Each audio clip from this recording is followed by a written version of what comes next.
안녕하세요. 사연 읽어주는 남녀입니다.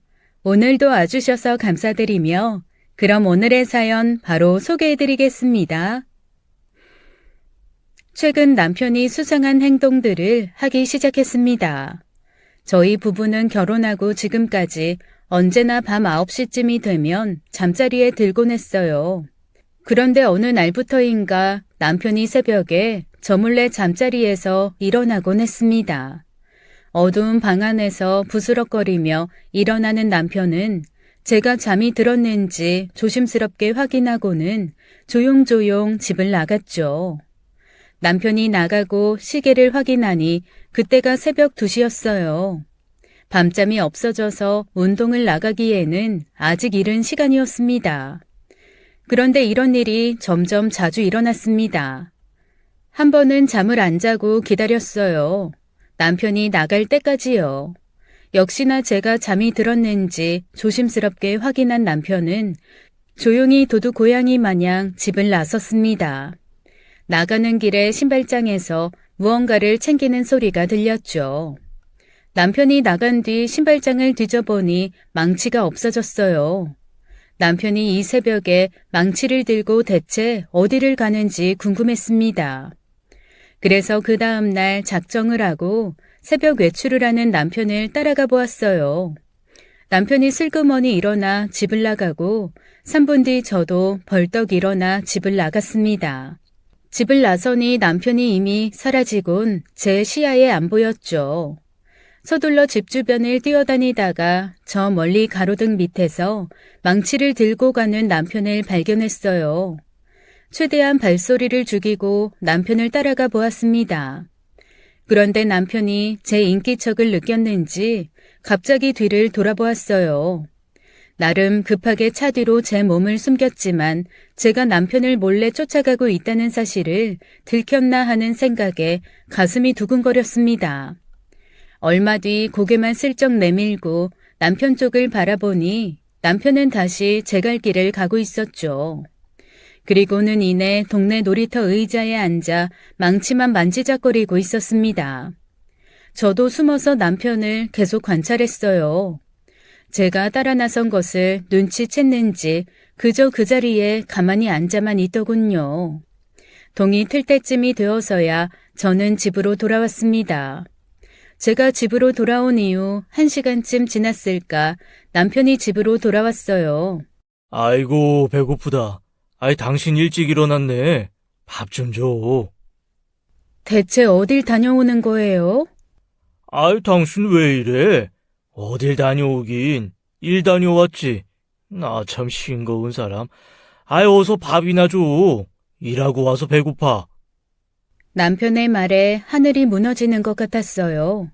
당시 남편은 아무런 일도 하고 있지 않았거든요. 안녕하세요. 파주에 살고 있는 60을 바라보고 있는 여성입니다. 저는 남편과 아들 하나 딸 하나 낳고 평범하게 살고 있는 사람이에요. 아니, 평범하게 살았던 사람이었죠. 이렇게 평범하게 아이들 결혼시키고 남편과 오순도순 늙어갈 거라 생각한 제 삶은 남편의 그 행동들 이후 완전히 박살이 나고 말았습니다. 저희 부부는 가난하게 시작을 했습니다. 물론 그 시절 다들 가난하게 시작을 하는 부부가 참 많았죠. 저희도 별반 다르지 않았어요. 작은 주방에 연탄난로에 작은 방 하나 있는 사글세 집에서 시작을 했습니다. 남편은 성실했어요. 해가 뜨기 전에 동네에 있는 벽돌 공장으로 출근을 해서는 달이 뜨면 집으로 돌아오는 남자였습니다. 그러다가 딸이 4살 때쯤 되었을 때 치킨 장사를 시작했어요. 지금이야 흔하고 흔한 게 치킨집이지만 그때는 흔한 가게는 아니었죠. 치킨집은 꽤나 잘 되었습니다. 그래서 많은 돈을 벌 수 있었어요. 그리고 2년 만에 치킨집을 정리하고는 다른 일을 했죠. 남편이 다음에 한 일은 기름차로 난방용 등유를 배달하는 일이었습니다. 중고 2.5톤 기름차를 사서는 기름 보일러를 사용하는 가정집이나 군부대 관사 등의 등유 배달을 시작했죠. 처음에는 단골 손님들이 없어서 고전을 했지만 나중에는 너도 나도 저희 남편 기름차를 찾았습니다. 닭을 키우는 양계장에서도 등유를 많이 찾았는데 그런 큰 고객분들에게는 명절 등의 선물을 잊지 않고 챙겨드렸어요. 그리고 새벽에 배달 전화가 와도 남편은 달려나갔습니다. 주문이 아무리 적어도 자다가 벌떡 일어나 달려나갔죠. 새벽에는 주문 받지 마. 당신 잠 다 깨고 피곤하게. 감나무 김씨 할머니도 참 너무하네. 찔끔찔끔 주문하면서 꼭 새벽에 당신을 부른단 말이야. 형편이 넉넉하지 않으시니 조금씩 넣는 거지. 그마저도 얼마나 아껴 드시는데. 에휴, 자다가 기름이 떨어졌나 보다.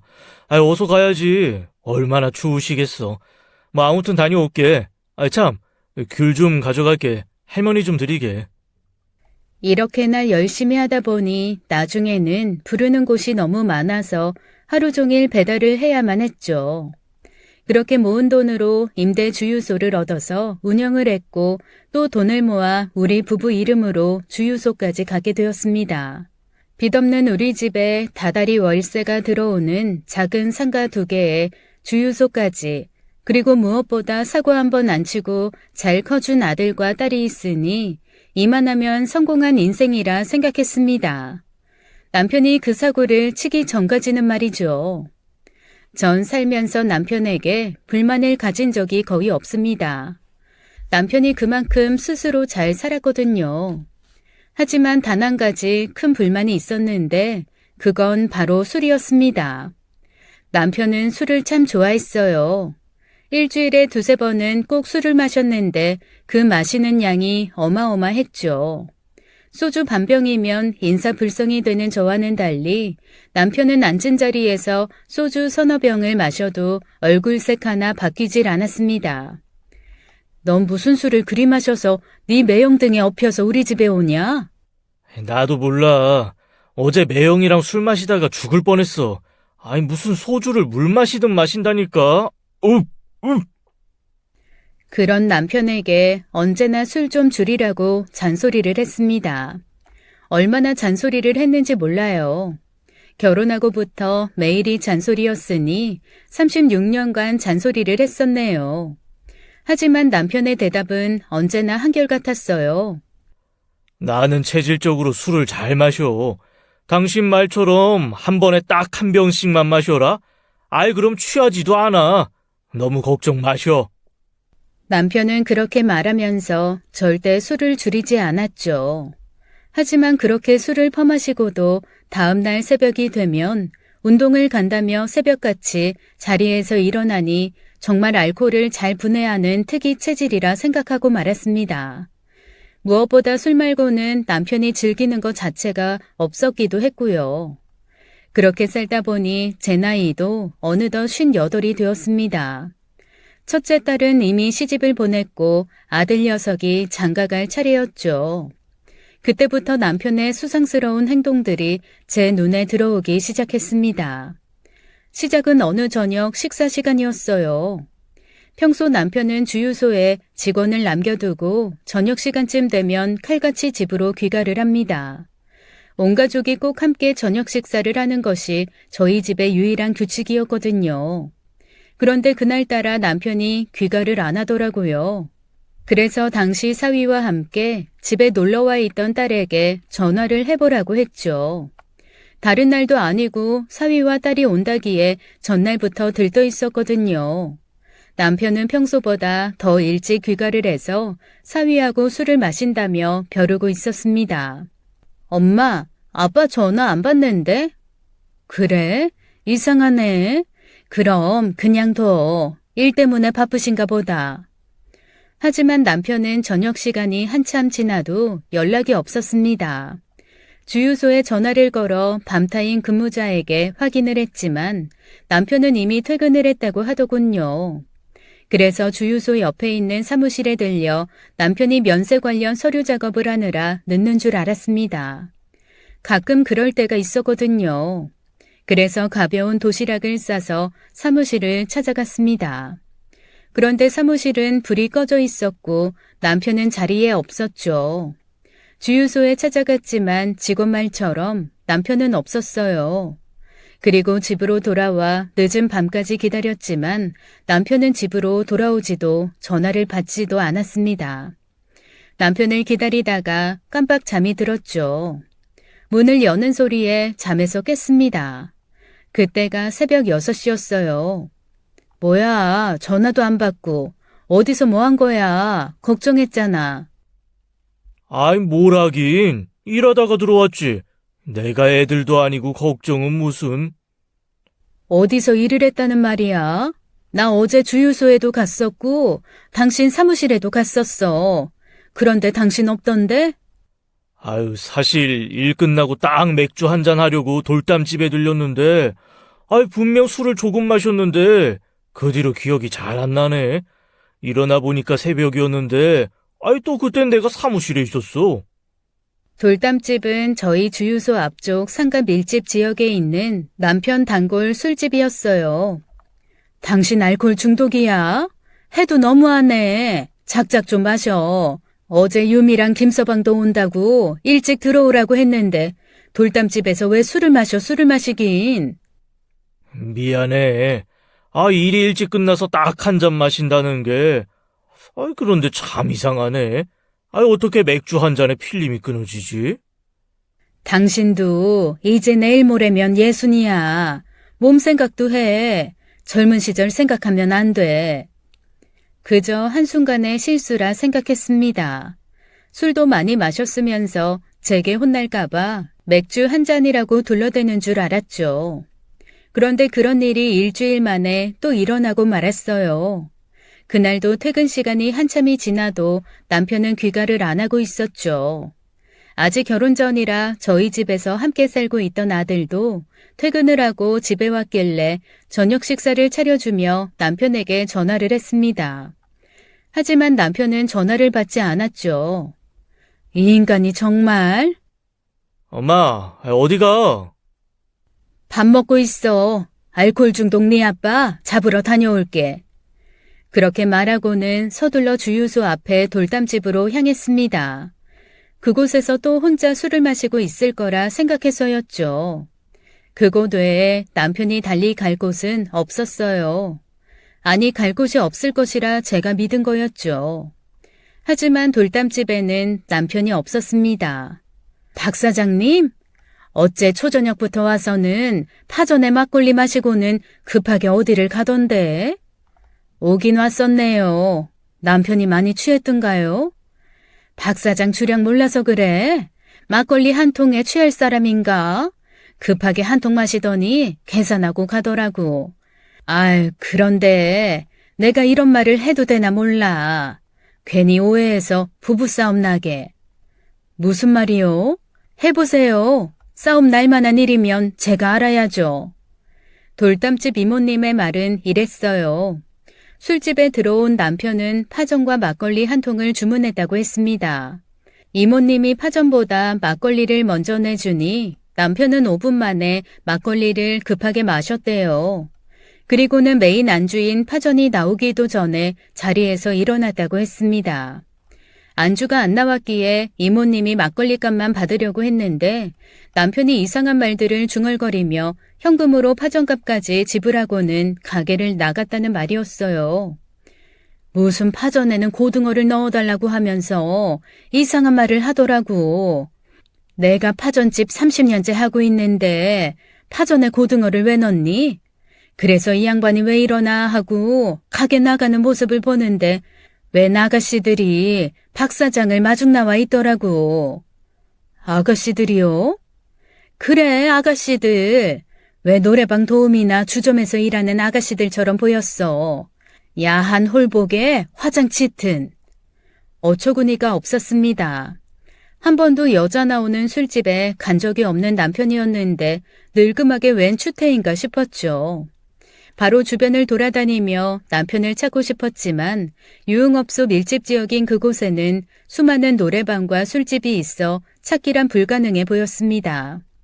그래서 집으로 돌아와 찬물을 벌컥벌컥 마시며 불타는 속마음을 달랬죠.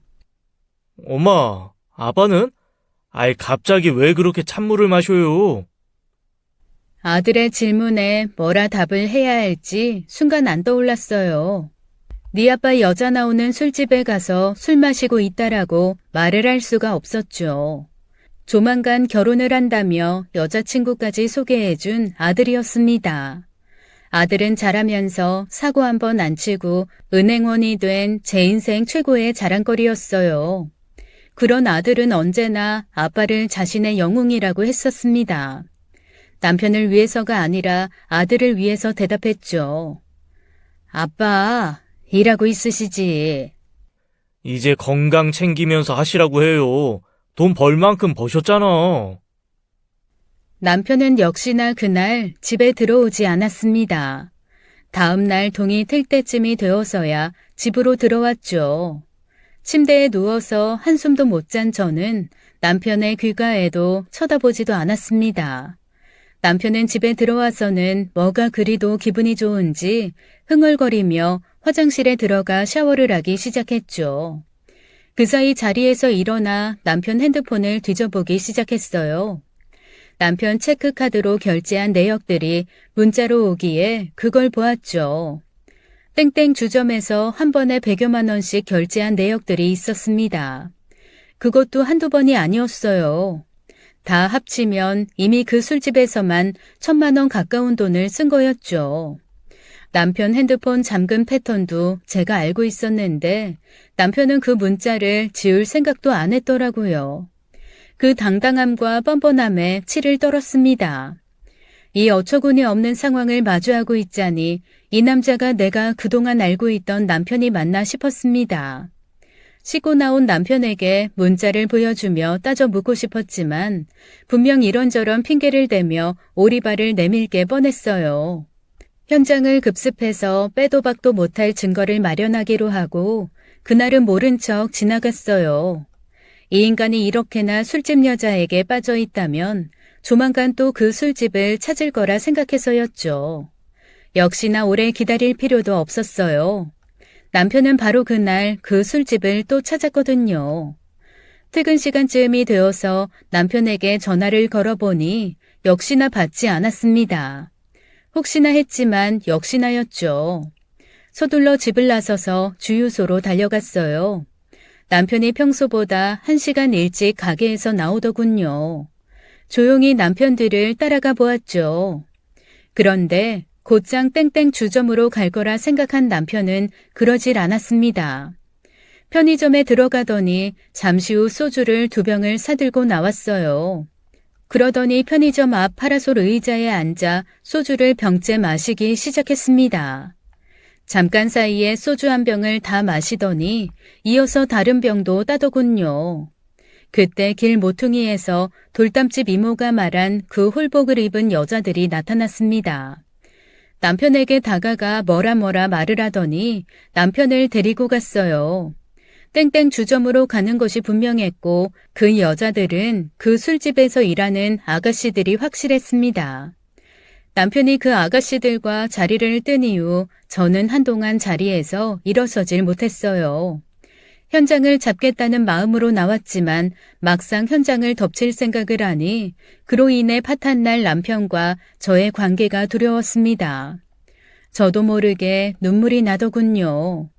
작년에만 해도, 아니 한 달 전만 해도 상상도 못 해본 우리 부부 사이의 모습이었어요. 하지만 제 눈으로 확인을 해야만 했습니다.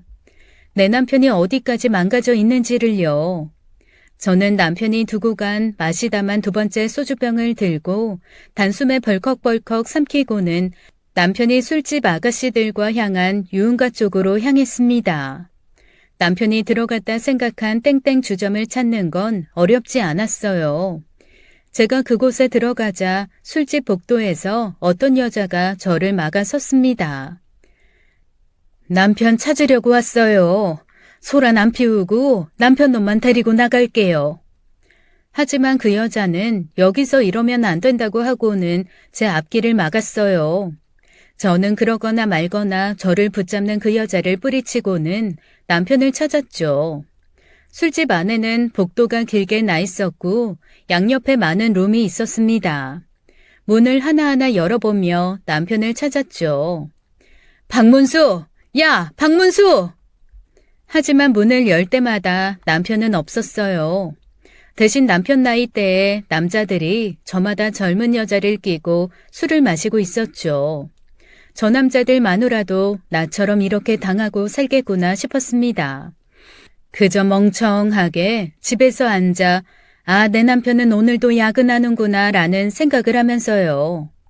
그러다가 복도 끝 한 룸에서 남편을 찾았습니다.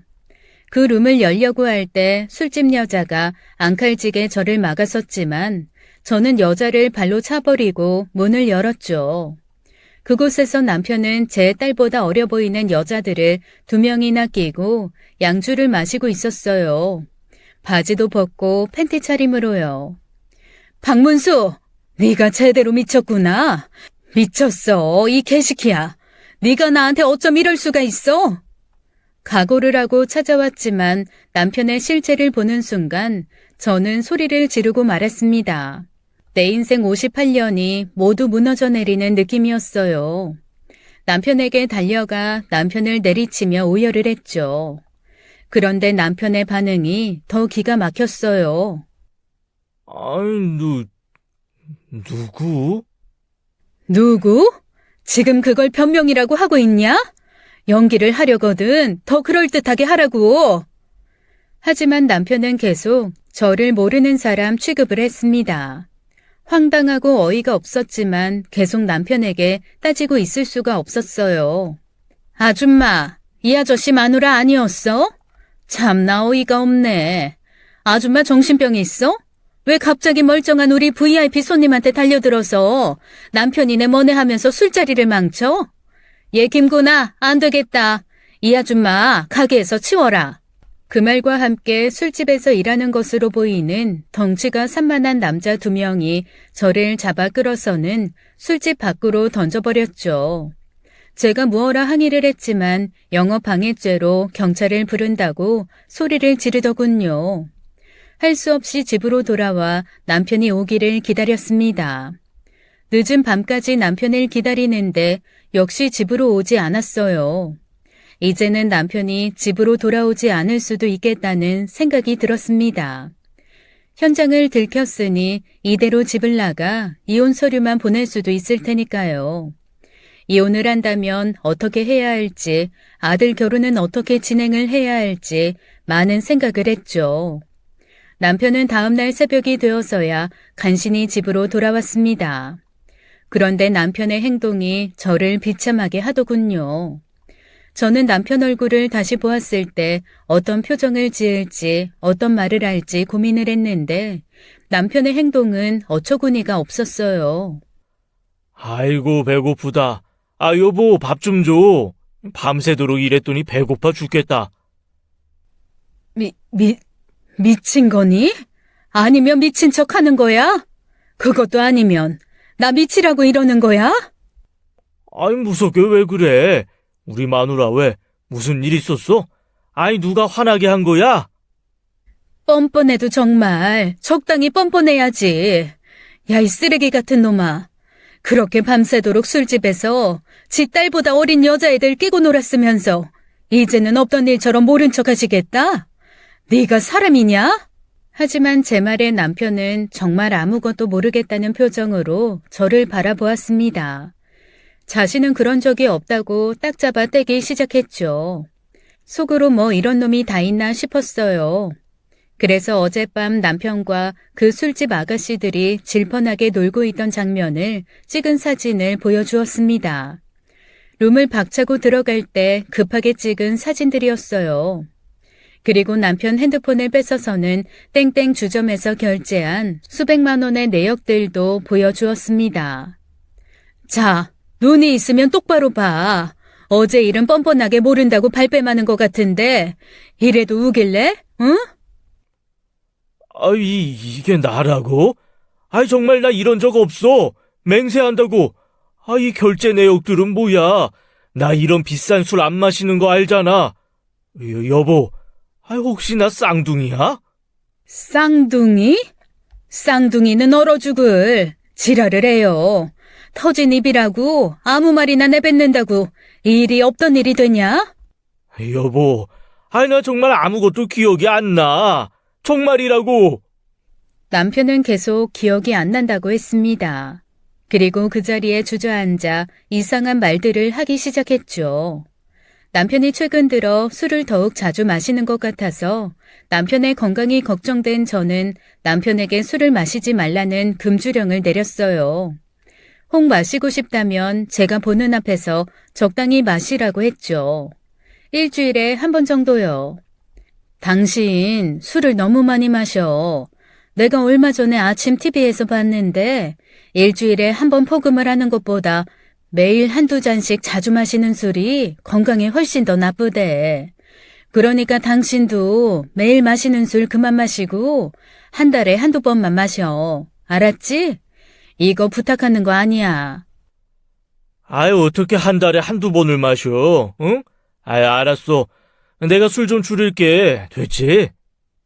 설렁설렁 넘어갈 생각 하지 마. 당신도 이제 곧 60이야.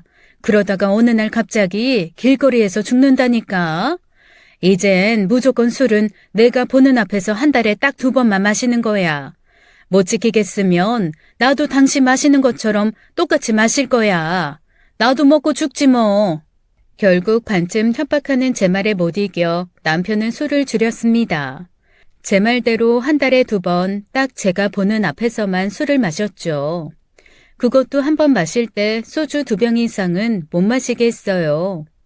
그런데 일주일에 서너 번씩 술을 마시고 한 번 마시면 소주 5병, 6병씩 마시던 남편이었으니 금주령이 얼마나 답답했을까요. 나중에는 퇴근하기 전에 저 몰래 편의점이나 돌담집에 들려 소주를 마시고 집에 들어온 거였습니다. 사실 최근 1년간은 매일 술을 마셨어. 하루도 안 쉬고. 당신이 마시지 말라고 한 이후에는 사무실에서 몰래 마시고 들어왔고. 그게 일하고 무슨 상관인데? 뭐, 술 원 없이 마시고 싶어서 여자 나오는 술집에 갔다는 말을 하고 싶은 거니? 그게 아니라, 사실 최근에는.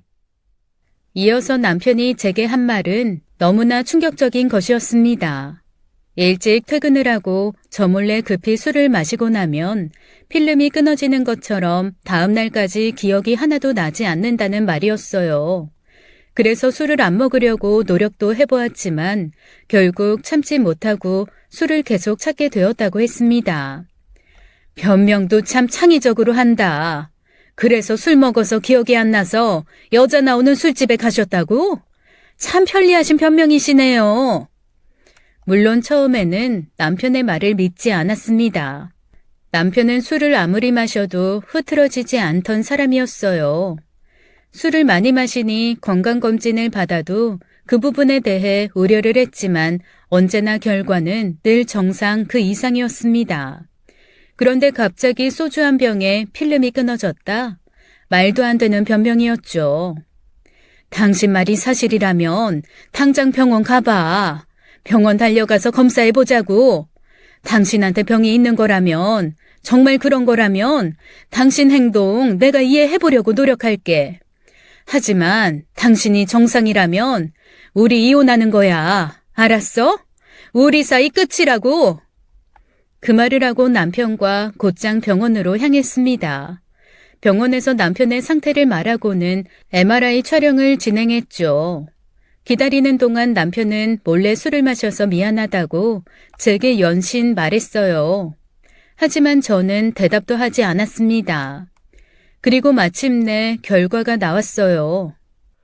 여기 환자분 뇌 MRI 보이시죠? 옆에 이 사진이 정상인의 뇌이고 오른쪽에 이 사진은 남편분 뇌 MRI입니다. 의사가 아닌 일반인인 제가 보더라도 남편의 뇌 MRI 사진은 일반인과 많이 달랐습니다. 일반인 뇌 MRI 사진은 우리가 흔히 생각하는 그런 모양이었는데 남편의 뇌는 마치 말라 비틀어진 썩은 호두 사진을 보는 것 같았어요. 뇌는 작았고 그 가운데 아주 커다란 검은 빈 공간이 있었죠. 알코올 때문에 뇌가 위축이 되어서 이렇게 빈 공간이 많아 보이시는 거예요. 안타깝지만 말씀하신 증상들은 알코올성 치매세요. 알코올성 치매요? 하지만 매번 검진을 받으면 건강하다고. 남편의 몸이 남보다 술을 잘 마시는 체질은 맞았습니다. 알코올을 잘 분해하기도 하고 어려서부터 여러 운동으로 단련한 남편은 체력도 좋았기에 술을 잘 마시는 것처럼 보인 거였죠. 하지만 몸은 술을 잘 견뎌도 뇌는 그렇지 못한 거였어요. 술을 못 마시는 저나 술을 잘 마시는 남편이나 다를 바가 없었죠. 남편의 상태는 매우 심각한 단계라고 했습니다. 무엇보다 남편분께서 알코올 중독 증세도 보이시는 것 같아요. 관련 센터에서 알코올 중독 치료도 같이 받으시는 게 좋겠습니다. 결국 모든 건 술 때문이었어요. 남편은 알코올 중독 판정도 받았죠. 젊어서는 그렇게 술을 잘 마시던 남편이었습니다. 하지만 몸이 이렇게 망가지자 술을 한 잔만 마셔도 필름이 끊어지는 현상이 생기는 것이었어요. 술이 몸속에 조금이라도 들어가면 기억이 끊겨 전혀 기억을 못하는 것이었죠.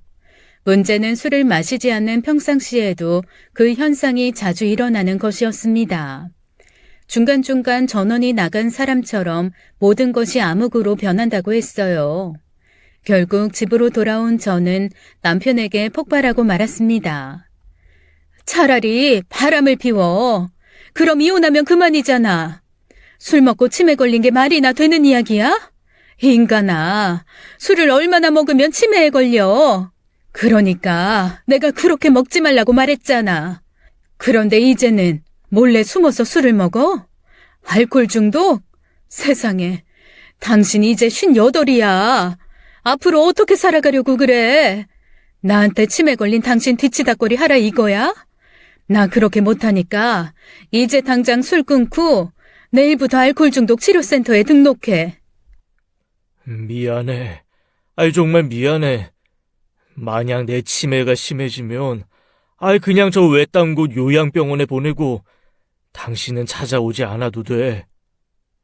말이나 못하면 그럼 그 병원비 누가 대는데? 됐고 내일부터 당장 치료나 받아. 그렇게 남편은 치매 치료를 받으며 술을 끊었습니다.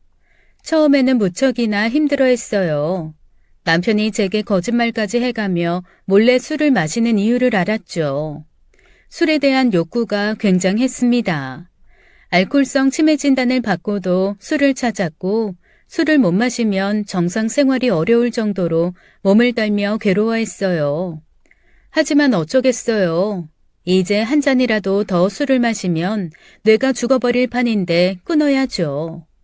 결국 그렇게 반년을 노력한 남편은 술을 끊을 수 있었습니다. 아니, 정확하게는 평생 참는 게 맞았죠. 다행인 점은 술을 안 마시니 남편의 필름 끊어지는 듯한 치매 증상은 더 이상 나타나지 않는다는 것이었어요. 그리고 그쯤 아들 결혼을 시켰습니다. 남편은 정상적인 모습으로 자기 아들 결혼식에 참여할 수 있어서 제게 고맙다고 눈물을 흘리더군요. 그렇게 다시 우리의 삶이 잔잔해지는 줄 알았습니다. 하지만 그건 아주 잠시의 평화였어요. 마치 태풍이 오기 직전에 고요함이랄까요. 더 큰 사건이 저희를 기다리고 있었거든요. 어느 날 새벽 잠을 자다가 깼는데 남편이 옆에 없었습니다. 순간 덜컥 겁이 났어요.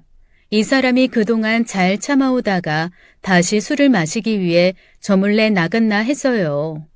집안을 살펴보았지만 남편은 보이지 않았습니다. 남편 신발이 없는 걸로 보아 집을 나간 거였죠. 저도 급하게 잠바를 챙겨 입고 집을 나가 남편을 찾았습니다. 하지만 남편은 그 어디에도 보이지 않았어요. 결국 찾다 못 찾고 집으로 돌아왔습니다. 아침쯤이 되니 남편이 집으로 돌아왔죠. 어디 갔다 왔어? 혹시 나 몰래 술 마시고 왔니? 큰일 날 소리를. 나 술 마시면 벽에 똥칠하면서 산다잖아. 자, 냄새 맡아봐. 남편 입에 코를 대고 냄새를 맡아보았지만 술 냄새는 나지 않았어요. 그냥 건강 위해 운동 다녀왔어. 걱정 마. 무슨 운동을 밤부터 해. 무리하지 말고 낮에 해. 처음에는 정말 남편이 조깅이라도 하고 오는 줄 알았습니다. 하지만 그런 외출이 점점 잦아졌어요. 남편의 행동이 너무나 이상했습니다. 아침에 집에 돌아와서는 밤새 일을 하느라 배고프다며 아침을 찾았죠. 일을 하고 왔다고? 아이, 그래. 열심히 해서 우리 유미 옷도 사주고, 맛있는 것도 많이 사줘야지. 아이, 물론 내 마누라 가방도 사주고. 유미 옷을 사준다니? 당신, 유미가 지금 몇 살인데? 제 질문에 남편은 다시 멍하게 밥상을 바라보더군요. 그러다가 깜짝 놀라듯 정신을 차리고는 제게 대답을 했어요. 어? 아, 유미가 몇 살이긴 30이 넘었지. 당신 왜 그래? 뭐 유미 옷은 김서방이 알아서 챙겨주겠구만. 다행히 딸아이 나이는 잘 기억하더군요. 저는 혹시나 남편이 유미 나이를 어리게 말할까봐 조마조마했습니다. 의사가 그랬거든요. 알코올성 치매가 진짜 치매로 진행될 수도 있다고요. 그나저나 그 밤에 무슨 일을 했어? 주유소에 무슨 일 생겼어? 주유소? 무슨 주유소? 아이, 목수일하고 왔지. 치킨집 팔고 새로 시작했잖아. 남편은 치킨집을 그만두고 기름 배달 일을 하기 전에 잠시 목수일을 배운 적이 있었습니다. 그런데 그 일을 하고 왔다는 남편의 말에 저는 그 자리에 주저앉아 버리고 말았죠. 남편의 기억이 왔다 갔다 하는 것 같았어요. 당신 목수일 그만둔 지가 20년이 넘었어. 그런데 무슨 목수일이야? 목수? 아니, 내가 그렇게 말했나? 남편의 그런 행동에 충격을 받았어요. 바로 병원을 다시 가봐야 했죠. 병원 진료를 예약하고 일주일 뒤 진료를 받기로 했습니다. 그리고 그 일주일 사이 남편이 또 한 번 슬그머니 일어나 새벽에 집을 나갔죠. 저도 조용히 일어나 남편을 따라 나섰어요. 길을 나서는 남편은 망치와 목수도구를 챙겼죠. 그리고는 집을 나가서 한참을 집 주변을 돌아다니기 시작했어요. 나중에는 놀이터의 의자에 앉아 멍하니 하늘만 바라보고 있었죠. 제가 조심히 다가가 남편에게 말을 걸었어요. 여기서 뭐해? 아이, 일을 가야 하는데요. 가야 하는데, 어디로 가야 할지 기억이 잘 안 나서. 이 늦은 밤에 일을 가요? 열심히 살아야죠. 가진 게 몸뚱이뿐이 없는데, 내가 열심히 살아라. 내 가족이 편하지. 멍하게 하늘을 보고 말하는 남편은 제가 누군지 알아보지도 못하고 있었어요. 저는 그 옆에서 숨죽여 눈물을 흘렸죠. 해가 뜰 때쯤이 되니 남편은 자리에서 일어나려 했습니다. 제가 먼저 서둘러 집으로 왔어요. 집에서 1시간쯤 기다리니 남편이 들어왔습니다. 그리고는 안방으로 들어가 잠을 자기 시작했죠. 그런 남편의 양말을 벗기고 물티슈로 손과 발을 닦아주었어요. 그 사이 남편도 심적으로 많이 힘들었는지 많이 말라 있었습니다. 근육으로 두꺼웠던 남편의 몸은 갈비뼈가 보일 정도로 말라 있었죠. 어쩌자고 이렇게 된 거야, 응? 대체 왜 이렇게 된 거냐고. 병원을 찾으니 남편의 상태가 호전되지 않았다고 했습니다. 알코올성 치매 진단 이후 술을 끊었는데도 불구하고요. 오히려 뇌 병변까지 발견되고 있다고 했죠. 포기하지 말고 치료를 이어가자는 의사의 말을 뒤로하고 병원을 나섰습니다. 저도 포기하지 말고 치료를 이어나가자고 했죠. 그리고 반년쯤 지난 어느 날 아침이었습니다. 아침부터 누군가 배를 누르고 문을 두드리고 난리였어요. 제가 급하게 나가보니 짙은 화장의 여자가 서 있었죠. 저는 그 여자를 보자마자 누군지 알 수 있었습니다. 남편을 찾기 위해 찾았던 단란주점의 마담이었어요. 사람을 시켜 저를 그 술집에서 쫓아낸 여자예요. 여기가 박문수 씨 집이 맞죠? 당신이 여기 왜 와요? 우리 남편 이제 그런 곳 안 가니까 찾아오지 마요. 아, 아줌마가 문수 오빠 마누라구나. 뭐 문수 오빠요?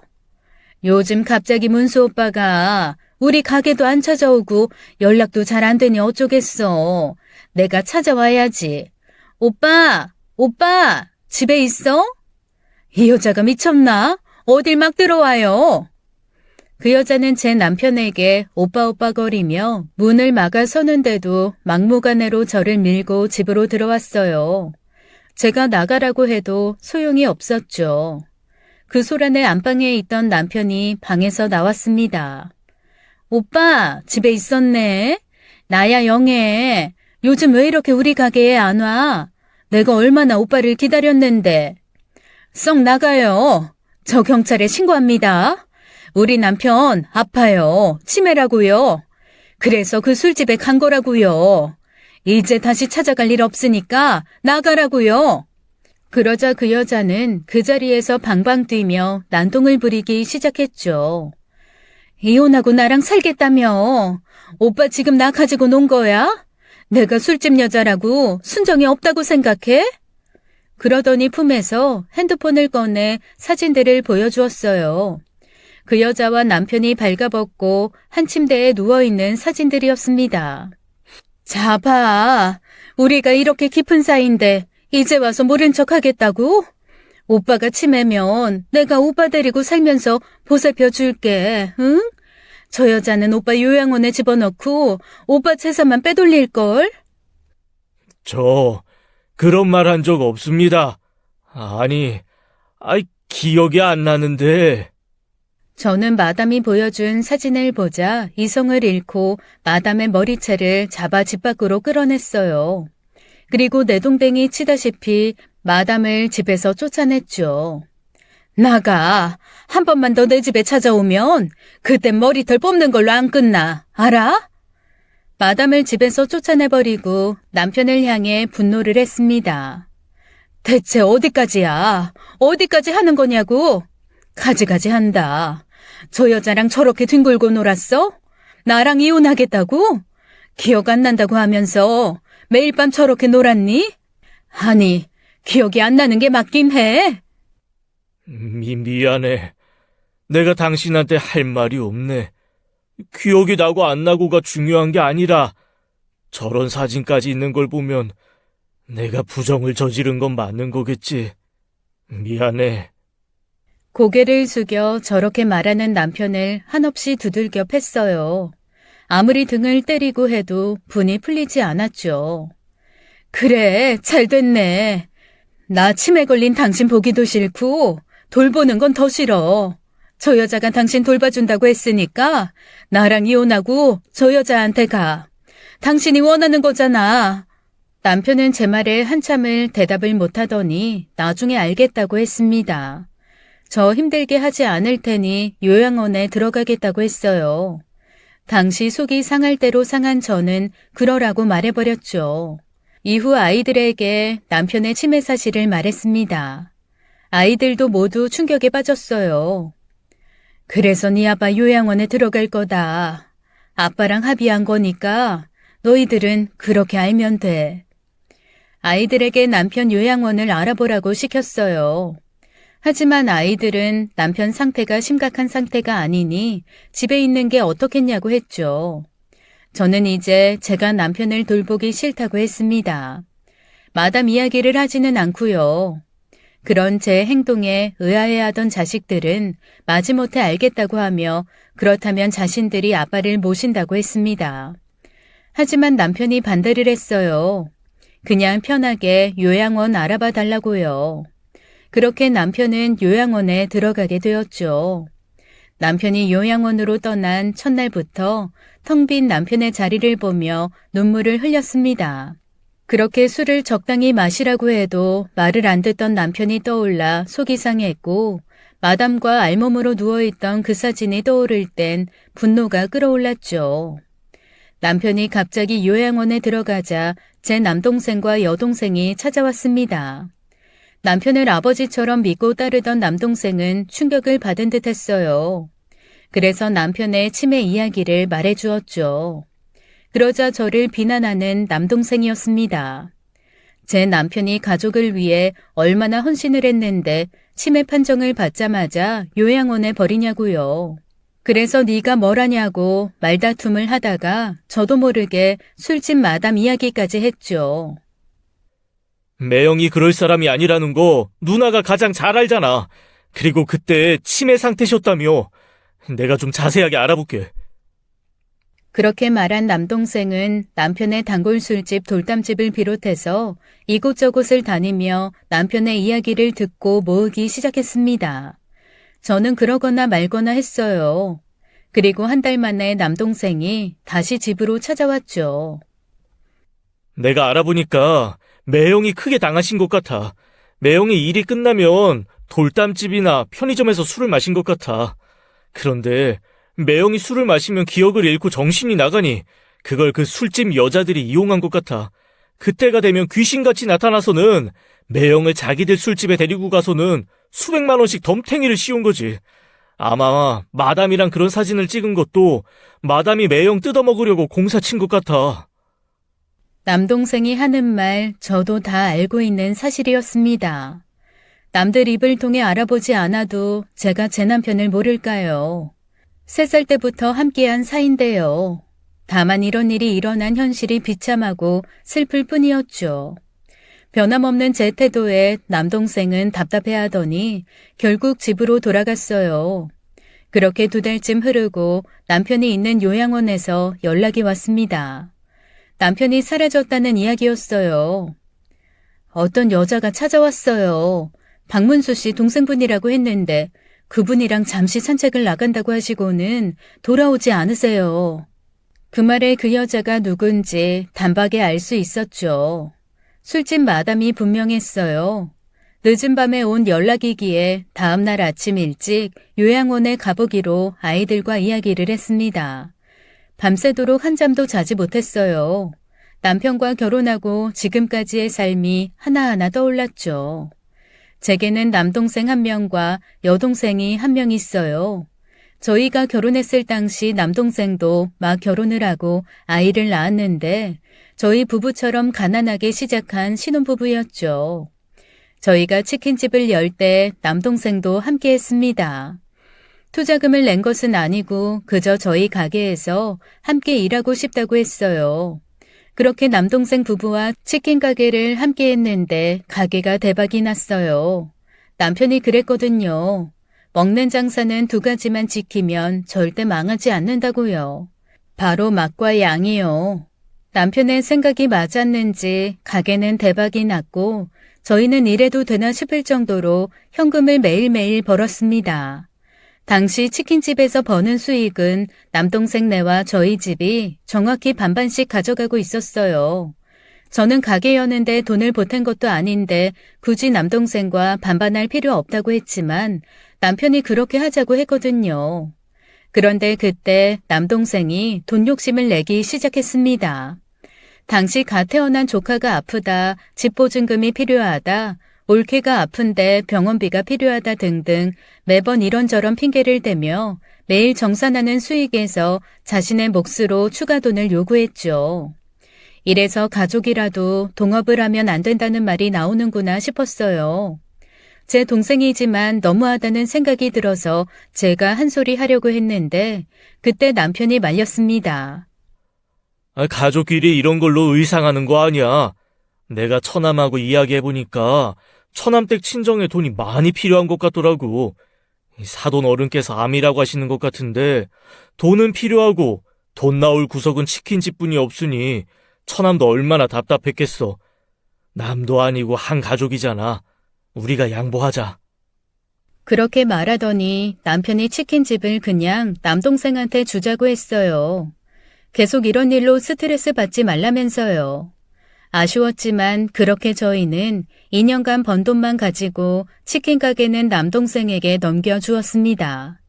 이 일로 남동생이 제 남편을 아버지처럼 따르면서 충성을 했죠. 그리고 여동생이 시집을 갈 때는 남편이 친정 아빠처럼 하나하나 챙겨주며 시집갈 돈도 마련해 주었었죠. 친정엄마가 암에 걸렸을 때도 발벗고 나서서 병원에 모시고 병원비를 모두 계산한 것도 남편이었습니다. 사람은 의리가 있어야지. 의리를 저버리면 그건 짐승이나 다를 바 없는 거야. 남편과 제가 만난 건 무려 55년 전이에요. 같은 동네에서 나고 자랐거든요. 저희 친정엄마와 남편의 어머니, 즉 제 시어머니 되시는 분께서는 동네 친구셨어요. 당시 결혼한 지 얼마 안 되신 두 분은 지금 저희가 살고 있는 파주에 자리를 잡았고 서로 옆집 뒷집하며 이웃을 하시던 분들이었죠. 그래서 남편과는 국민학교부터 시작해서 중고등학교를 함께 다녔습니다. 남편과 제가 나이가 동갑이거든요. 어려서부터 남편이 저를 졸졸 따라다녔습니다. 제가 어렸을 때는 왈가닥에 동네 대장이어서 친구들을 몰고 다니기도 했고요. 한 번은 동네 작은 개울에서 낚시를 하자며 남편을 부른 적이 있어요. 어렸을 때니 무슨 낚싯대가 있겠습니까? 그냥 나뭇가지에 실매단 게 전부였죠. 남편에게 낚시를 하자고 꼬드기고는 저는 남편을 그 개울에 밀어서 빠뜨려 버렸어요. 물론 물이 복숭아 뼈 있는 곳까지 오는 아주 얕은 개울이었습니다. 남편은 새로 산 옷이 다 젖었다고 빽빽 울었고 저는 그 모습에 남자가 질질 짠다고 남편을 놀렸죠. 이렇게 유년 시절 제가 많이 남편을 괴롭히고 짓궂게 놀렸었습니다.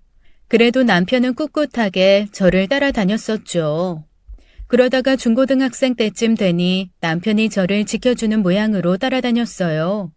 당시 저희 동네가 시골이라 해만 지면 온통 논밭이 어두컴컴했는데 집으로 돌아가는 저를 졸졸 따라다니며 지켜주었죠. 그렇게 오랜 시간 정이 쌓여서인지 동네 어르신들 말씀처럼 저희는 연인이 되었고 결혼을 했습니다. 22살에 일찍 결혼을 해서 26살에 딸을 낳고 28살에 아들을 낳았죠. 어린 나이에 결혼을 했지만 이미 남편은 제 인생에 있어 부모님 다음으로 함께한 시간이 긴 제 인생의 동반자였습니다. 아침 해가 뜰 때까지 핸드폰으로 찍은 남편 사진을 보았습니다. 저는 남동생에게 전화를 걸어 사정 설명을 했어요. 정훈아, 네 매형 좀 찾아다오. 네 친구가 경찰이라고 하지 않았니? 제발 내 남편 좀 찾아다오. 남동생은 목숨을 걸고 매형을 찾아오겠다고 제게 약속을 했습니다. 그리고 아이들과 요양원을 찾았어요. 남편은 정말 짐도 모두 두고 감쪽같이 사라졌습니다. 그리고 며칠 뒤 남편의 계좌에서 돈이 빠져나가기 시작했어요. 지방에 있는 한 은행이었어요. 여러 군데 ATM기를 돌며 계속 돈을 빼내고 있었죠. 저는 남동생의 이 사실을 알려주었고 남동생은 친구인 경찰에게 이 사실을 말했습니다. 얼마 안가 돈을 빼내던 사람이 잡혔습니다. 예상한 것처럼 그 술집 마담이었어요. 남편은 지방의 한 여인숙에서 비참한 모습으로 지내고 있었어요. 밥도 제대로 못 먹었는지 더 야위어 있었죠. 경찰에 잡힌 마담은 발악을 했습니다. 제가 돈을 막 뺀 게 아니라고요. 우린 서로 사랑하는 사이여서 동거를 한 거라고 몇 번을 설명합니까? 그래서 문수 오빠가 저 쓰라고 돈을 준 거라니까요. 거짓말이었습니다. 은행 CCTV를 보면 마담과 정체불명의 남자가 찾아와서 남편 돈을 찾고 있었죠. 그 남자는 마담의 진짜 내연남이었고 공범이었습니다. 공범이 내 남편을 감금 폭행을 해서 카드 비번까지 알아냈더군요. 무엇보다 마담의 주장대로 사랑해서 동거를 했다는 남편의 모습은 처참한 몰골 그 자체였으니 말입니다. 저는 마담을 고발했어요. 횡령으로요. 마담은 제게 이혼만 하면 끝날 사이가 부부 사이 아니냐며 내 남편과 서로 사랑을 해서 내 남편 돈을 쓴 게 무슨 문제냐고 난리를 쳤습니다. 하지만 그렇지 않았어요. 치매 진단을 받은 남편은 제게 진지하게 부탁을 한 적이 있었습니다. 내 머리가 망가져서 언제 어떻게 또 사고를 치고 다닐지 몰라. 그러니 당신이 내 성년 후견인이 되어줘.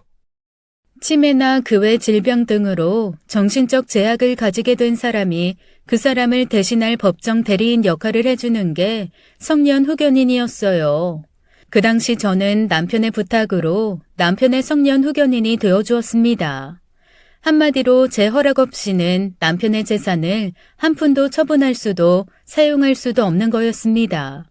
그런데 술집 마담이 그 사실도 모르고 내 남편의 재산에 손을 댄 거였어요. 명백한 횡령죄였죠. 무엇보다 마담은 남편을 납치 감금까지 했습니다. 저는 법원에 강력한 처벌을 호소했어요.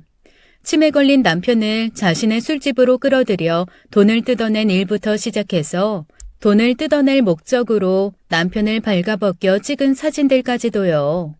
법정에서는 마담에게 납치와 감금, 횡령, 사기의 죄를 물었습니다. 그리고 마담의 행동에 죄질이 매우 나쁘다며 중형을 선고했죠. 마담은 징역 5년형에 처해졌고 저는 따로 민사소송을 진행해서 마담이 뜯어간 제 남편의 돈을 모두 되찾았어요. 그리고 내 남편을 다시 제 집으로 데리고 왔죠. 미안해. 그땐 나도 너무 속이 상해서 요양원 가겠다는 당신 말을 말리지 않았어. 내가 그때 당신을 말리기만 했어도 그런 험한 일을 안 당했을 텐데 미안해. 그런 저를 남편은 조용히 안아주었습니다. 남편의 품에서 느껴지는 온기에 저는 아직도 내 남편이 내 남편이라는 걸 느낄 수가 있었습니다. 남편은 이제 완벽하게 술을 끊었어요. 그리고 치매 관련 뇌운동도 하며 꾸준하게 노력하고 있죠. 아직도 정신이 오락가락 할 때가 많습니다. 기억이 완전히 사라지는 것처럼 멍해질 때도 있고요. 하지만 잠자는 시간을 제외한 하루의 반 정도는 멀쩡한 정신으로 살고 있어요. 예전에 비하면 정말 많이 좋아진 상태죠. 그래도 저는 남편의 곁을 한시도 떠나지 않고 있습니다. 이제는 제가 필요한 사람이니까요. 사람은 완벽하지 않습니다. 실수를 할 때도 있고 사고를 칠 때도 있죠. 그건 제 남편도 마찬가지였습니다. 남편의 가장 큰 실수는 술이었죠. 그 때문에 여자 문제도 생겼고요. 하지만 그럼에도 불구하고 저는 남편을 감싸주고 있습니다. 실수를 감싸주고 보듬어주며 평생 동반자로 살아가는 게 부부가 아닐까 합니다. 지금까지 사연 읽어주는 남녀였습니다. 끝까지 시청해주신 여러분 감사드리며 저희는 다음 사연으로 돌아올게요. 감사합니다.